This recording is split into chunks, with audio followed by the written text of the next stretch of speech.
Everyone, and welcome back to another episode of Coffee and Crypto. My name's Don. Thank you so much for tuning in and watching today's video. If you are watching this live, good afternoon. I hope you are all well and have had a great day so far.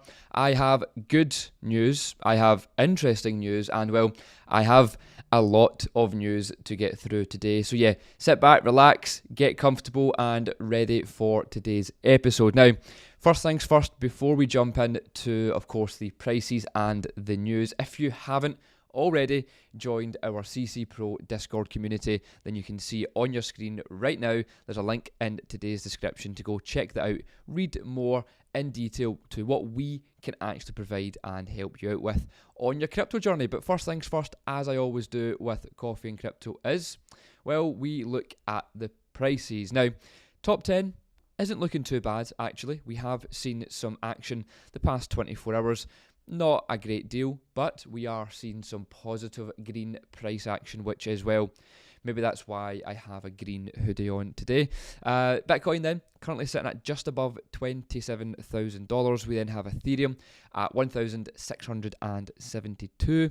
We then have BNB at $216. XRP at 51 cents. We then have Cardano at 25 cents. Dogecoin at 0.06. Solana at $20. And then finally Tron is in 10th with a price of 0.08. So like I said, little bit of green on the board. We're seeing about an average, 2-3% in the top 10 on an increase, which is lovely to see this fine Friday afternoon. Long may it continue into, of course, the start of October, which is 2 days from now. We are finally seeing the back of September, and what a month. Well, what a few months it has been. What a quarter three it has been. But yeah, as you all know, I am pretty looking forward to quarter four of this year with crypto. So yeah, anyway, that's coming as of next week. Quarter four is next week. Finally, anyway, let's jump into some of today's news. Like I said, there is some exciting, well, I say exciting, there's some interesting news to cover, and then you'll see from today's title, then there's a bit of a kind of focus on PayPal. Now, why is that? Well, stick around till the end of the video, and I will explain that in full detail. So first things first, a bit of news coming out from Gemini. Now, this seems to be quite a normal thing the past month from big brand exchanges like Gemini or BYBIT, for example, coming out with some not as positive news as some people would like to have seen, but some news nonetheless and some updates nonetheless. So I'm not sure any of you use Gemini, but if you do, and you're based in the Netherlands, then this news is particularly for you, but this does help everyone in general. So Gemini have apparently are going to stop, or halt, should I say, operations in the Netherlands by mid-November. So why is that? Well, you've guessed it, it's regulation. So New York headquartered crypto exchange Gemini has decided to quit the Netherlands following in the footsteps of crypto giant Binance. Now, the company cites its inability to meet regulators' requirements, but say it intends to return to the Dutch market. Now, in a letter to its Dutch users on September 26, Gemini asks to either withdraw all your assets or to transfer them to another wallet address as the platform suspends its operations in the Netherlands. Now, this, unfortunately, is due to the requirements imposed by the Nederlands, I think that's how you pronounce that, bank, also known as DNB, on the crypto exchanges by November 17th. So again, very much the same type of story and reaction we are seeing from Gemini, to which we have seen from BYBIT very recently. Now, they've quoted here, Gemini have quoted to say that we kindly ask you to proceed emptying your Gemini account, ensuring that you no longer have a balance on your account as of 17th of November 2023. Now, Gemini suggests that users transfer their funds to local crypto exchanges BitVavo, which is registered with the DNB. That launched back in 2018, so it's quite a long kind of standing exchange, and it's an Amsterdam-based. BitVavo is a member of the Dutch Association of Bitcoin Companies. So look, again, for any of our Dutch viewers out there, for the small minority that might see this, well, yeah, You will have known this by now anyway, but I wouldn't panic too much. This is something that big exchanges are doing. So what I mean by not panicking too much is, I've mentioned it loads of times in the past, but to try and dive into it a bit more in detail. So exchanges like Gemini, who are massively known throughout the crypto space, but they're also massively known and fairly respected by the government to an extent. But essentially what they're trying to do is keep their top tier license, their top tier brand identity. So Binance is the same, BYBIT is the same, Gemini is the same. So a lot of these big exchanges that we all use, we all know, because they're trying to, well, obviously move forward and get the kind of the status of, well, we are the most trusted exchange, we work with regulators, whatever it may be, then at the moment, with regulation being so, well, up in the air, but very much a topic of conversation, then these exchanges need to comply with the regulators first. So proactively need to comply rather than trying to react to the news, or when regulation does come into play or it is spoken about more in these different countries. If, for example, your exchange Gemini is a big sponsorship with this very well-known company, or it has ties to a very well-known person, or whatever it may be, the regulators might not quite like that, therefore they might not be in favour of trying to help you progress, and so on and so forth. So basically, having a big name like Gemini can work both ways. It can work because you've got the big name, people trust you because of, well, who's behind it, the Winklevoss twins, who kind of the OGs of crypto, so they have the credibility already. However, if they want to make sure they get their licenses from the regulators, then they do need to play ball. Now, again, as it did state in part of that article, they have mentioned, yes, they are removing other halting services, but they will be back. So that's exactly what I believe we'll see with BYBIT as well. So the BYBIT news, again, I'll cover it over the next few weeks potentially. I've already covered most of it, but BYBIT have announced, obviously, they will be halting or suspending services. They're not cancelling services. What I personally believe may happen is they will suspend them for a few months, maybe 3 months, until the dust settles, or they get regulation, or there's more clarity, and then everything will just be back to normal. That tends to be what happens with this type of kind of environment. It's happened to BYBIT before in the past. It's happened to Binance before in the past. So look, it's not anything that we haven't particularly seen, or similar things that we haven't seen in the past. It's just obviously a shock because, well, the market's down, so your emotions are high, and then you're hearing news of Gemini or other exchanges kind of suspending services. So naturally you will panic. But like I said, it's not anything we haven't seen too dissimilar before. And yeah, there's loads of exchanges doing it. Other exchanges are not doing it, and that's because they don't have to keep the big brand identity like some of these exchanges will have to do. All right, hopefully that makes sense. So moving back on to the next part of the news. In fact, before I jump into the next part of the news, this is a massive tweet. I'm obviously not going to read the whole tweet, right? But go check it out. Gemini tweeted about it yesterday, I think it might have been, or a couple of days ago. Yesterday it was. Go read about it. Gemini have been getting a little bit of heat. Again, typical behaviour in September. This is quite normal. But go and kind of check out this article. It's on their official X or Twitter page. Or you could, if you want, pause today's video and go read that. But yeah, go if you are a Gemini user, even if you're not, I still suggest you go read it, because it's still the same old kind of media FUD that's unfortunately been spread to Gemini. Now, the next part of news I wanted to share should come as no surprise, I guess, because, well, it's to do with ETFs being postponed. Need I say more? It's something that I covered on Wednesday, that the ARC21 shares had been postponed, and again, I said we were going to get more. Well, look, here we go. The SEC spot Bitcoin ETF decision for BlackRock, Invesco and Bitwise have been delayed. Wow, we're so shocked. Can't believe it. No way. That's not what we thought. So obviously, like I said then, this was very much expected, and I covered this on Wednesday slightly, but The spot Bitcoin ETF applications for Invesco, Bitwise and Valkyrie were also delayed by the SEC.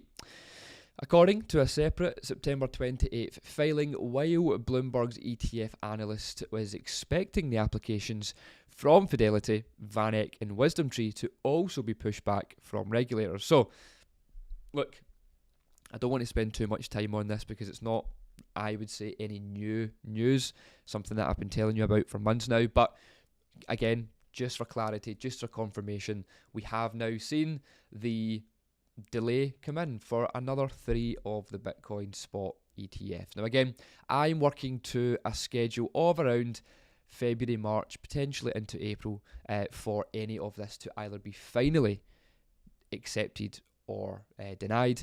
The reason for that is, well, that's the final deadline dates, and I feel like the SEC will be trying to play up to those dates as best as possible. So yeah, let's see if that goes. Like I said, I don't want to spend too much time on the ETF news. If you do want more on that, go check out Wednesday's video.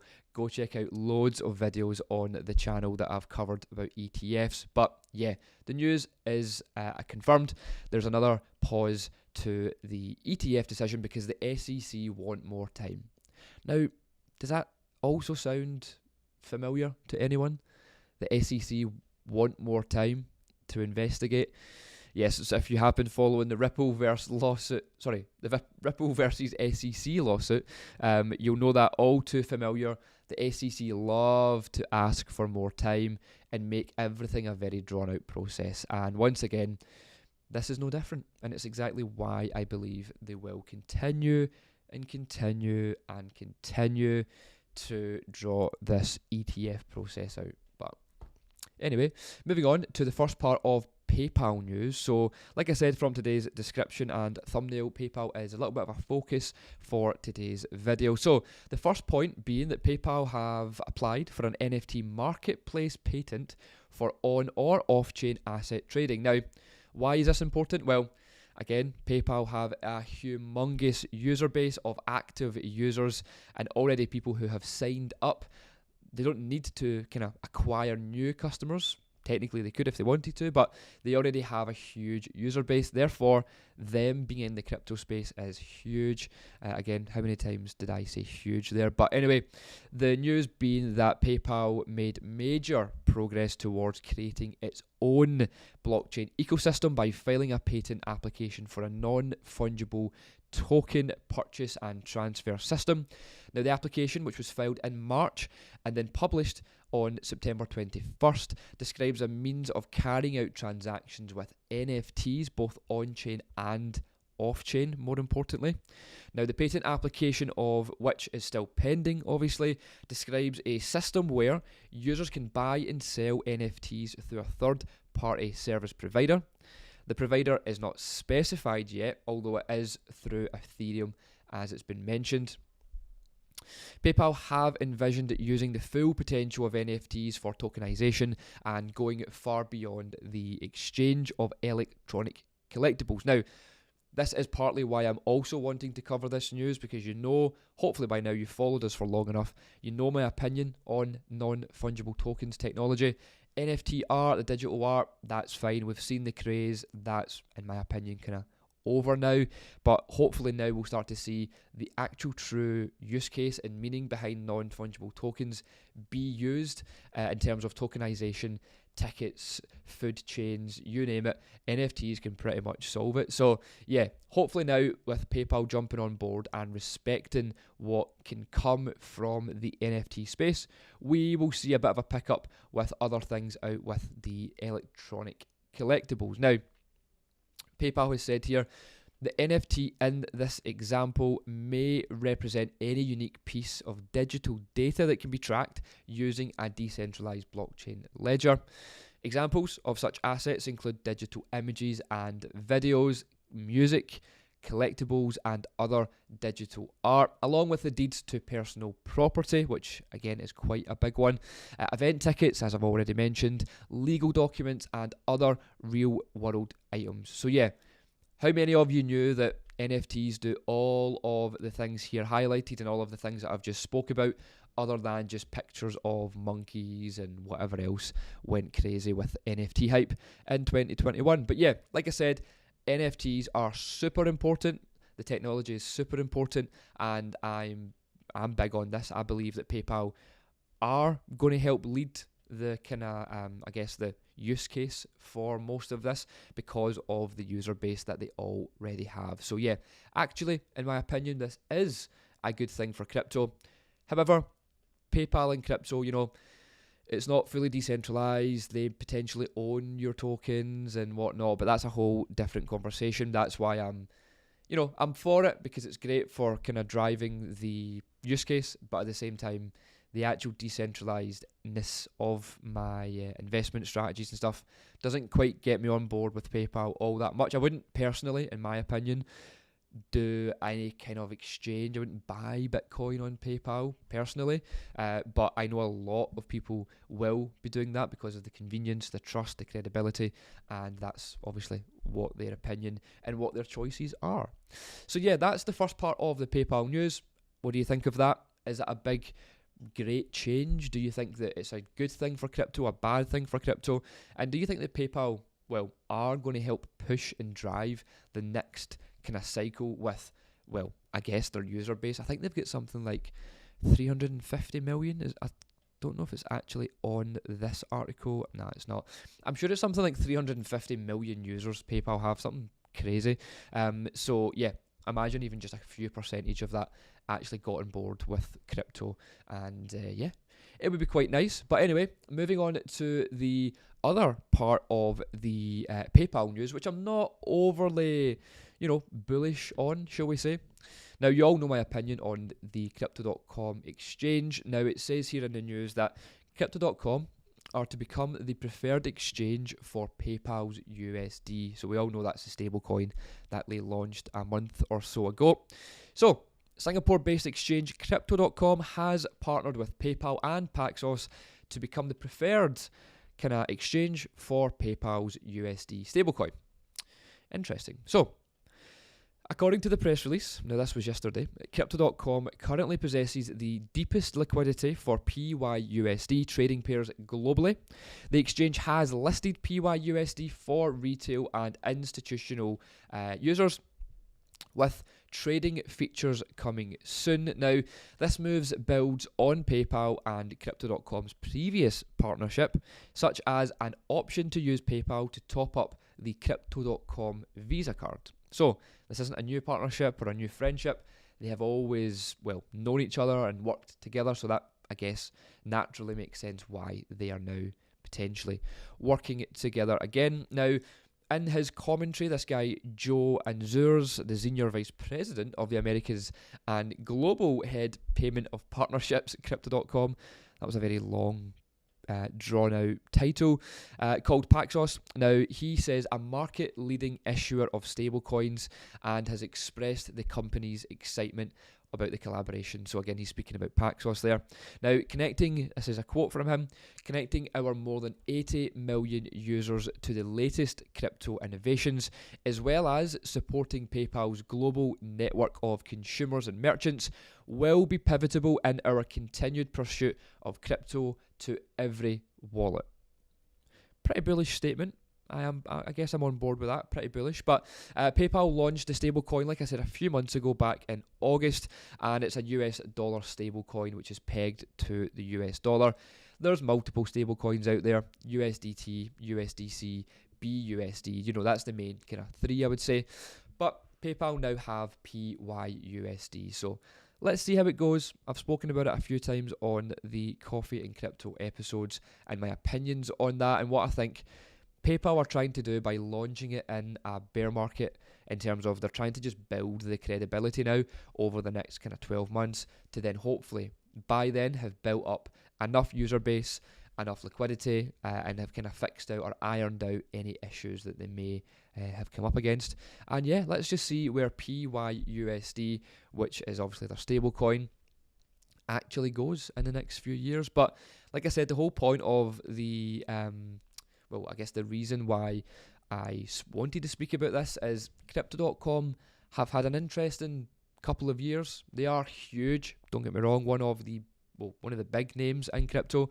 Obviously have large sponsorship deals and whatnot, but it was only about 12 months ago they had a huge issue with potential hacks and stuff, and also with users not getting access to their funds. And yeah, there was lots of stuff going on with crypto.com. Go back and check out that, or even give a quick Google to find out exactly what was going on, and you'll know what I mean. And that's why, well, when I seen this news, I thought, well, is that a good thing for crypto, or good thing for PayPal?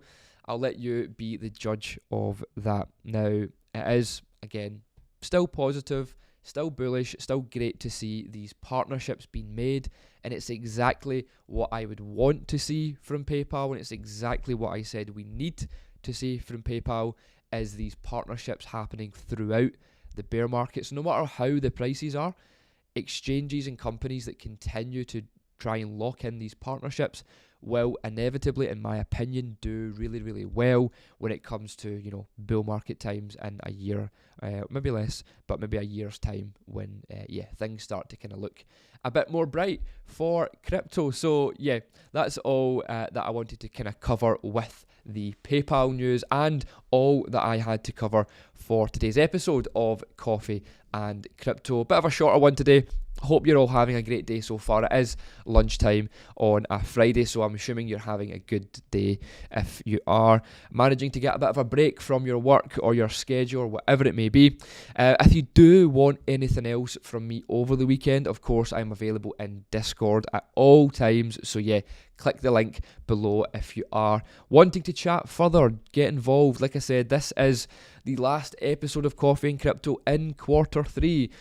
In September, there is no more doom and gloom of these episodes talking about how bad September was. It's on to October. October is only 2 days away. So on Monday, when we go live with Coffee and Crypto, it will be a new quarter, a new month. We will hopefully have seen some volatility over the weekend, and hopefully we see some tonight, as it is Friday, leading into the monthly candle closure. If you want more information on the candle closure, of course, we do a report every single week on weekly candle closures, and of course monthly candle closures when they do come. So go check out the Discord for that reason as well. But yeah, look, as I said, anything you do need from myself, I will be active all weekend. So grab me from Discord. Leave me a comment in YouTube comments below as well. I'll get back to you as soon as I can. Like today's video if you can. Drop me a like, drop me a comment, all that good stuff. Subscribe to the channel, all the things I'm supposed to say as a crypto news YouTuber. Please do it. I would appreciate it. Share this video with someone who needs it. And also, Coffee and Crypto does now have an official Instagram page, so go find that out, give me a follow, and check out for any updates on that over the weekend. But yeah, that's all from me for today's episode. I will see you all on Monday for the next episode. I hope you have a great day, great evening, whatever time it is you're watching this. Enjoy your weekend, and I will see you very, very soon. See ya.